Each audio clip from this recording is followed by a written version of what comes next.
Before we begin, if you're listening to this alone at night, you're exactly where you should be. Subscribe and turn on notifications for more true horror stories, disturbing encounters, and unexplained events uploaded every day. Now lock your doors, turn off the lights, and let's get into tonight's stories.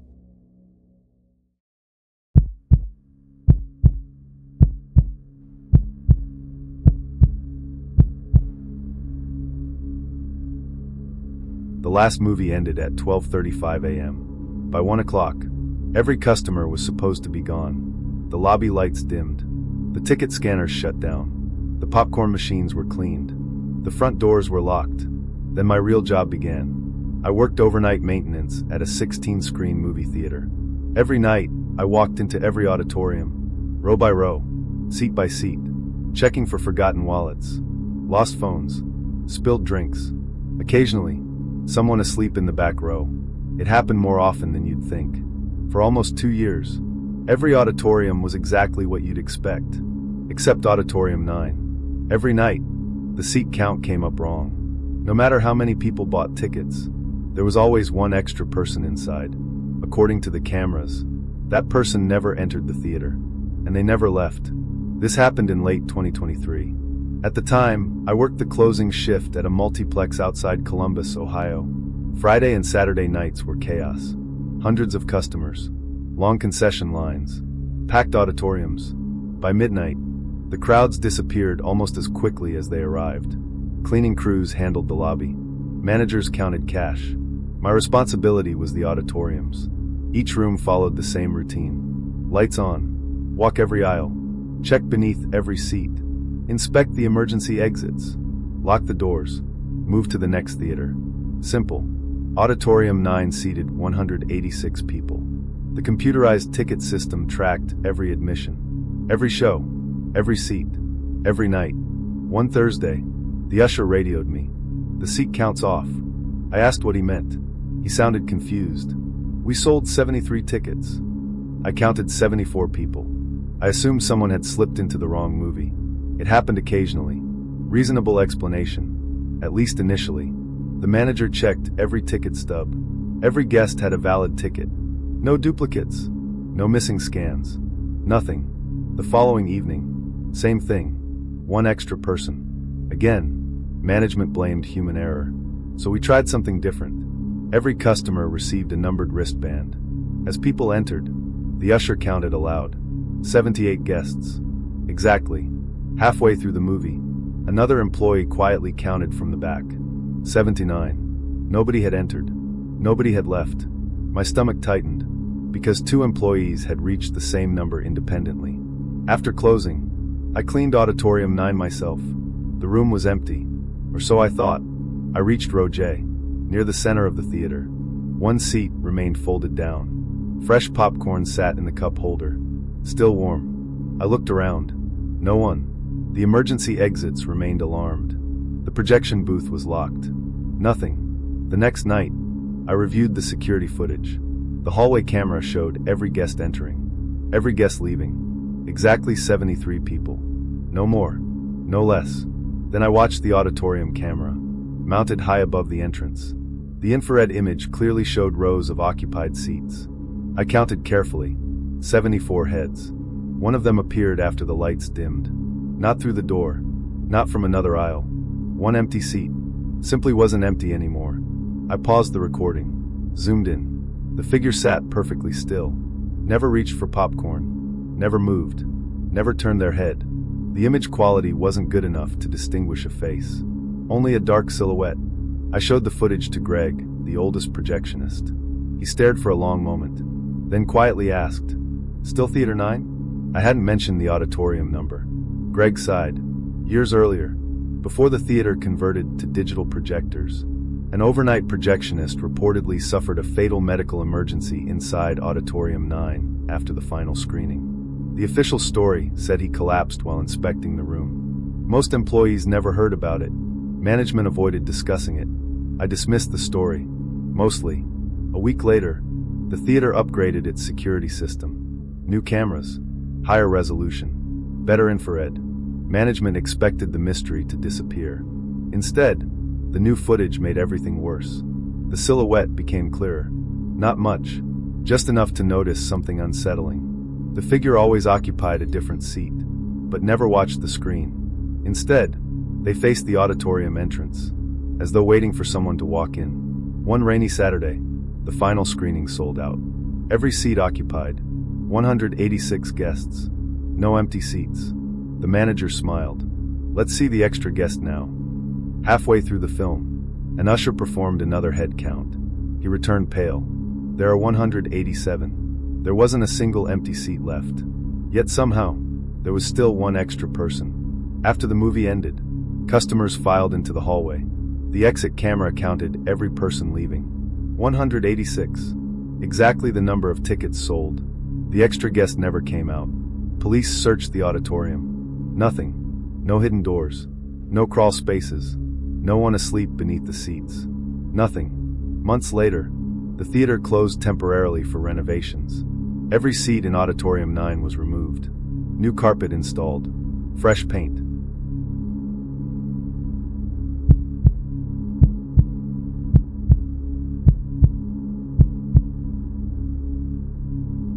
Digital movie theaters are almost completely automated. The films arrive on encrypted hard drives. Employees schedule showtimes. The projector starts itself.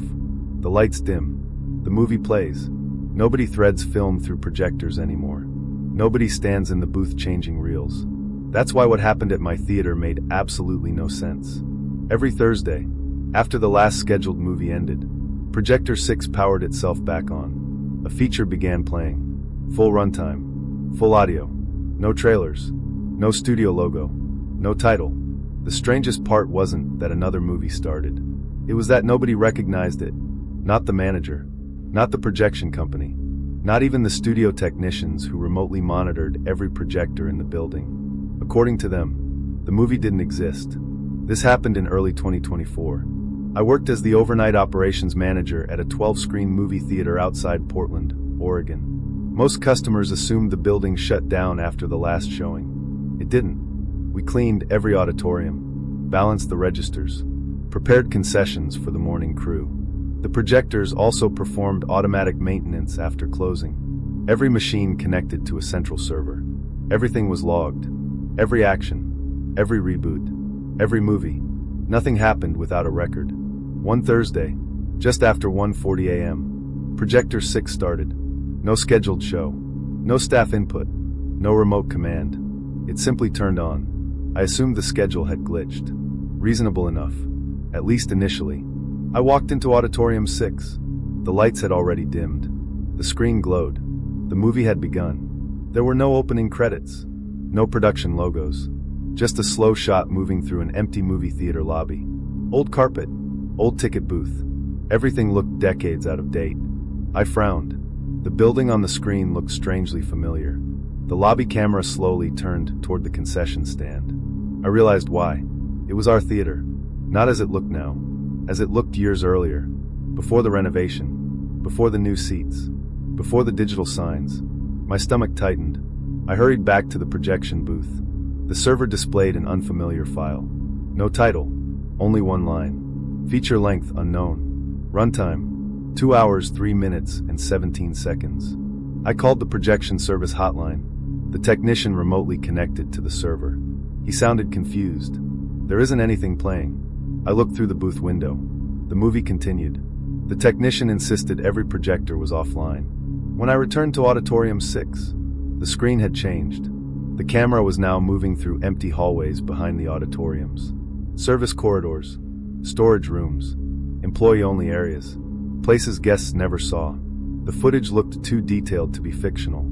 Every scratch on the walls matched reality. Then, the camera entered the projection booth. It slowly approached the projector, pointing directly toward where I was currently standing. The screen went black. A single sentence appeared. "Turn around." Every hair on my arm stood up. I turned immediately. The projection booth was empty. The projector shut off. The auditorium lights came back on. The server log showed nothing unusual. No playback. No errors. Nothing. The following Thursday, 1:40 a.m., Projector 6 activated again. Same unknown movie. This time I recorded it using my phone. The next morning, The video file contained only static, exactly where the movie should have been. Weeks passed. The mysterious film returned every Thursday. Always the same time. Always Auditorium 6. Eventually, I invited our senior technician, Mark, to witness it. He watched silently for almost 15 minutes. Then suddenly whispered, "Pause it." I froze the image. The frame showed an empty hallway. Mark pointed toward a bulletin board in the background. Pinned to it was an employee schedule.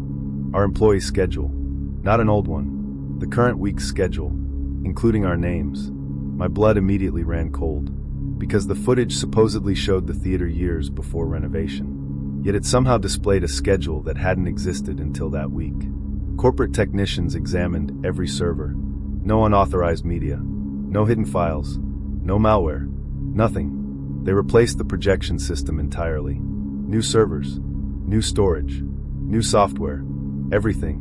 The following Thursday, Projector 6 started again. This time, the movie reached the employee break room. The camera slowly scanned across the tables. Coffee maker. Lockers. Vending machine. Everything exactly as it appeared in real life. Then the camera stopped. A security monitor sat on the table, displaying a live view of Auditorium 6. On the monitor, Mark and I were visible, watching the movie. The realization genuinely unsettled us. The image slowly zoomed closer, closer, until only the auditorium screen remained visible. On that screen, another version of us sat watching another movie. Inside that movie, another screen showed another audience. The image repeated endlessly, screen within screen, audience within audience, each version slightly darker than the last. Mark quietly stood. "I've seen enough." He resigned the following week, without explanation. Several months later, the theater permanently removed Auditorium 6 during a major remodel. The room became additional storage space. The projector was scrapped. The screen dismantled. Everything disappeared. Mostly. A year later, I attended a film festival in another city. One independent movie finished late. As the audience stood to leave, the projector unexpectedly started again. No trailers. No title. The screen showed a familiar theater lobby. Old carpet. Old ticket booth. Then the camera slowly turned toward the concession stand. I recognized it instantly. It wasn't the festival theater. It was my old...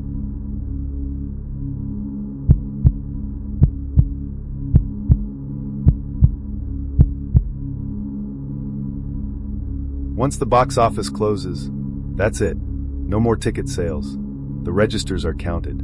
The kiosks shut down. The website stops selling seats for the night. Everyone working at the theater knows that.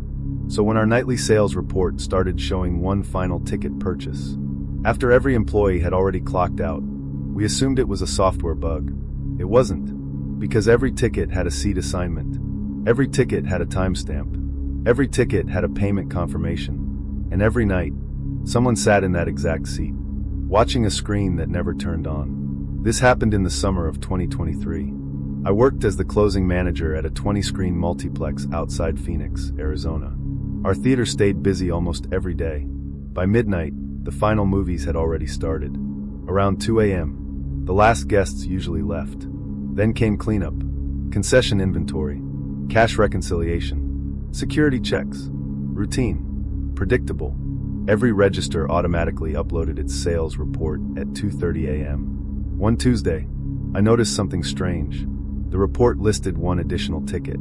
Sold at 2:47 a.m. 23 minutes after the box office officially closed. Movie. No showing scheduled. Auditorium. Seat. G12. I frowned. The ticket system shouldn't even allow that. IT blamed a delayed transaction. Reasonable explanation. At least initially. The following night, another extra ticket appeared. 2:47 a.m. Auditorium 15. Different seat. H11. Same impossible sale. The credit card field displayed only one word. Approved. No card number. No transaction ID. Nothing. My curiosity slowly turned into concern. The next evening, I stayed late. At 2:45, the theater was empty. Every auditorium had already been cleaned. Every guest had left. 2:47. The ticket printer behind the counter suddenly activated. Without anyone touching it, a single ticket emerged. Auditorium 15. Seat F10. Admit 1. No movie title. No barcode. Just the seat assignment. My hands immediately went cold. I walked toward Auditorium 15. The hallway remained silent. Emergency lights cast long shadows across the carpet. I pushed open the auditorium door. The screen was black. Projector off. House lights dimmed. The room looked empty. Until I reached row F. Seat 10 was folded down. Fresh popcorn rested in the cup holder. A large drink stood beside it. Ice still floating inside. No one sat there. I checked every row. Nothing. Back in the lobby, I reviewed the hallway cameras. No one had entered Auditorium 15. Then I checked the auditorium camera. Mounted high above the rear exit, the infrared recording showed something impossible. At 2:48, seat F10 was occupied. Not by a clear figure, just a shape, dark enough to block the infrared image. It remained perfectly still, facing the blank screen. At 3:16, the seat became empty again. No one stood up. No one walked away. The following morning, I showed the footage to Denise, our oldest employee.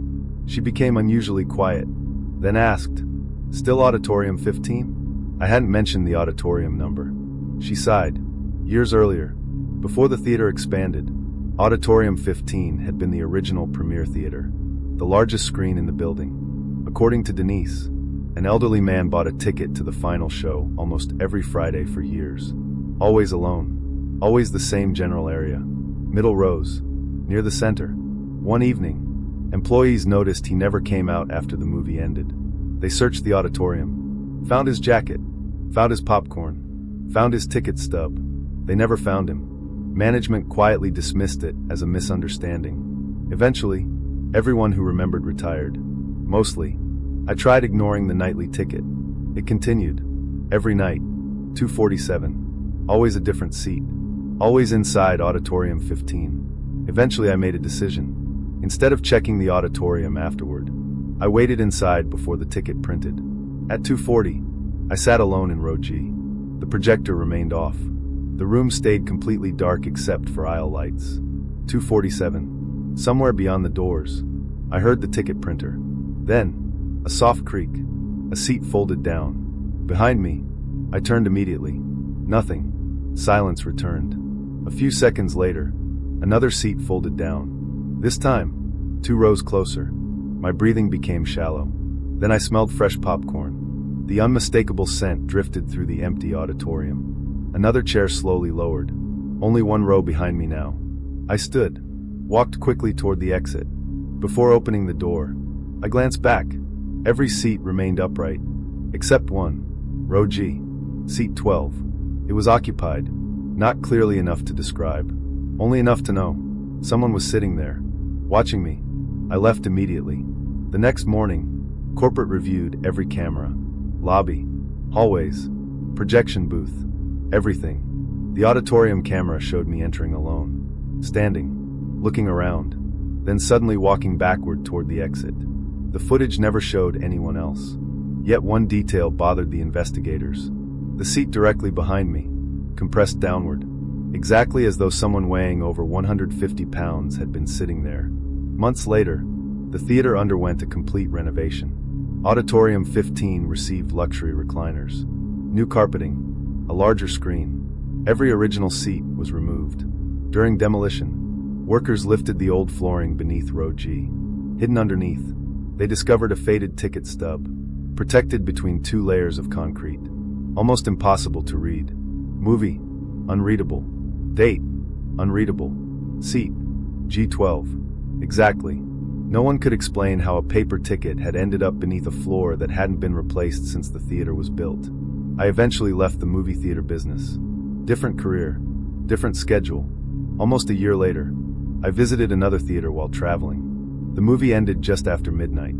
As the audience filed out, I walked past the self-service ticket kiosks. All of them displayed the same message. Closed. Then, one machine came to life. Without anyone touching it, a ticket slowly emerged.